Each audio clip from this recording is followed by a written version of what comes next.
Hello YouTubers. Well, guess what? I got a new gaming build I'm getting ready to do. Thought I'd bring you along for the journey. This is going to be my new 2020 rig. I've been running that old Optiplex 780 for several years now, and it's running an i7 2600 and it's still performing well. It's got a NVIDIA GTX 950, 16 gigs of RAM,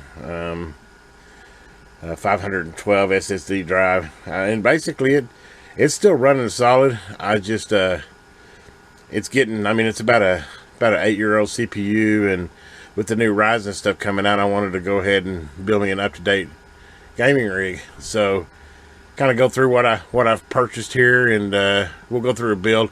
I'm not going to show you step by step how to build it. There's 100,000 videos of that, how to do that on YouTube. This is more kind of a what I'm building and why I'm building, and we'll kind of go through how the performance is at the end. Basically, I call this a budget 700 rig. Basically, that's what I set my my budget at, was $700, and what I could build that I felt like was the best rig for $700.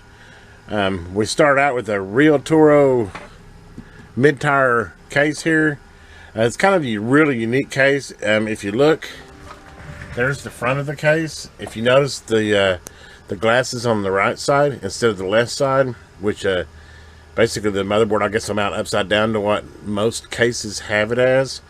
The big reason I did this is that I kind of wanted to do a pimp rig, and if you notice how my old rig is it's against the wall on the left hand side. So, you know, having a plexiglass side like most rigs on the left side does me absolutely no good at all.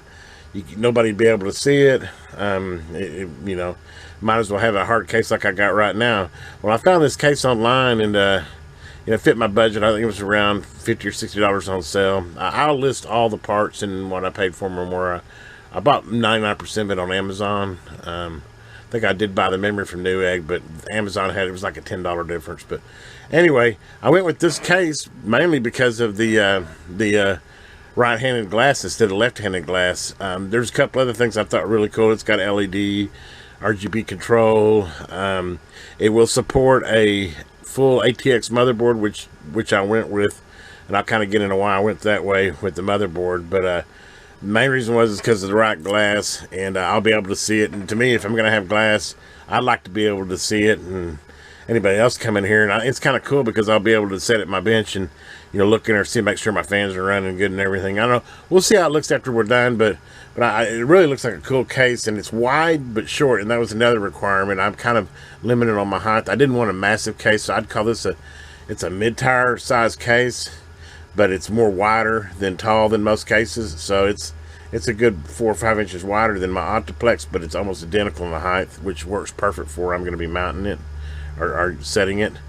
So anyway, there's the case. I went with ASRock. I've had real good luck with ASRock motherboards, and my thought on this is there some places I spent a little more than I needed to. I could have got a 450, you know, chipset motherboard for AMD for the $80-90 range. I actually paid like $150 or $60 for this ASRock. But my thought on this build is to get the best bang for the buck right now, but I really put upgradability in the future as a big criteria too. And I didn't want to cheap out on the motherboard, so that's one of the higher ends. But I went with an ASRock X570 Phantom Game 4 motherboard. We'll get it, I'll open the box and we'll get a closer look. But you know, this has got high-end capacitors.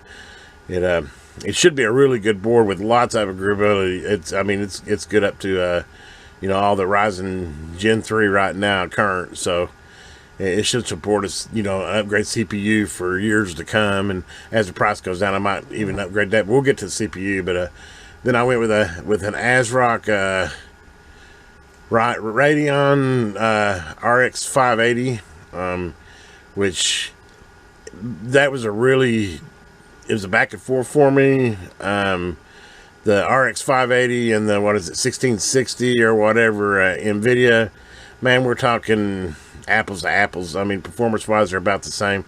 A couple reasons I went with this is, obviously, I like keeping the brands the same. They had the ASRock on sale.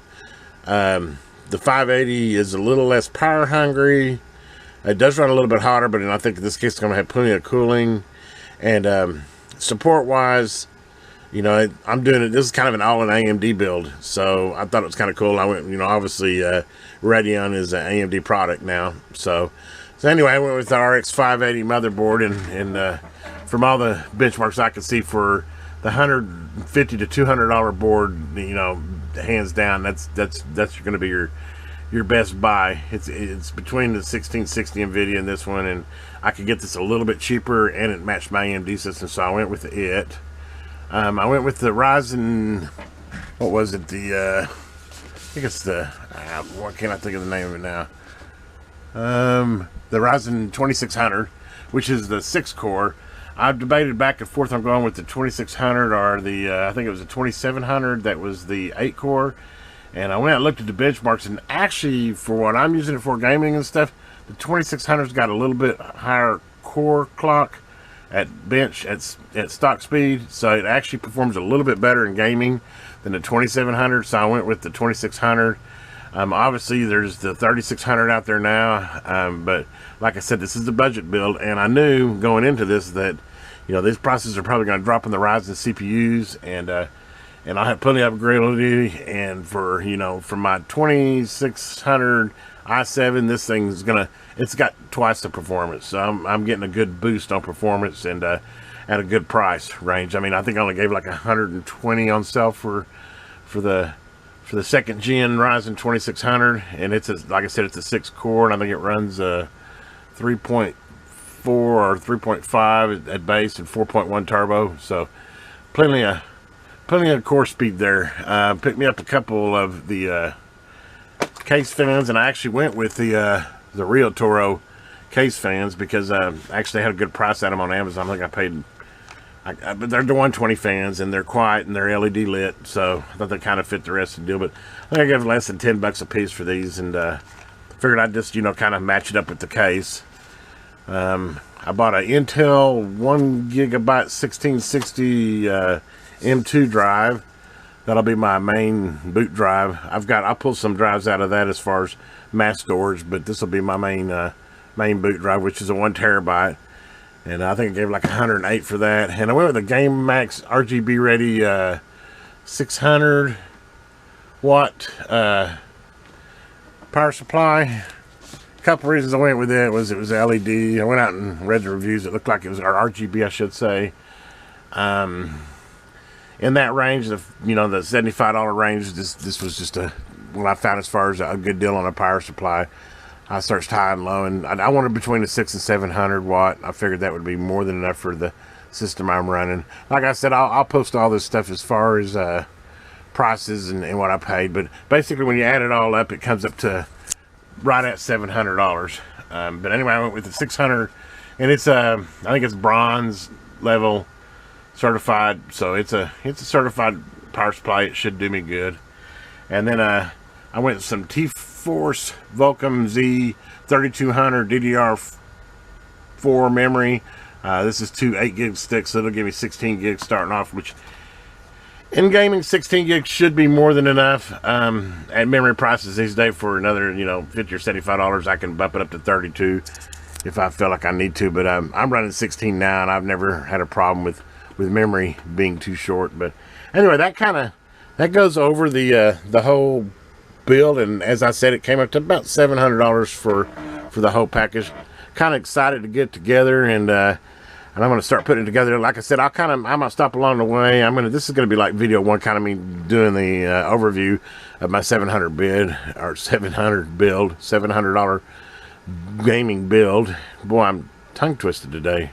But anyway, I'll go ahead and I'm going to stop this video. This will be like video one. I figured it'd probably be 3. I'll do this one, and then I'll do one kind of an overview. I'm not going to, like I said, go step by step of how to build one. There's plenty of videos on that, but I'll probably stop along the way and show you when I get the motherboard mounted and get the video card and kind of cable management, and that'll be video 2, and then probably do a video 3 when I go back and benchmark it and see what I came up with as far as my $700 build, as far as performance wise. But anyway, I hope you enjoyed this little series, and the next video you'll see is me starting the build on this. This video was produced by me, the Electron Man. And hey, if you get a chance, subscribe. It helps me out. And have a good day.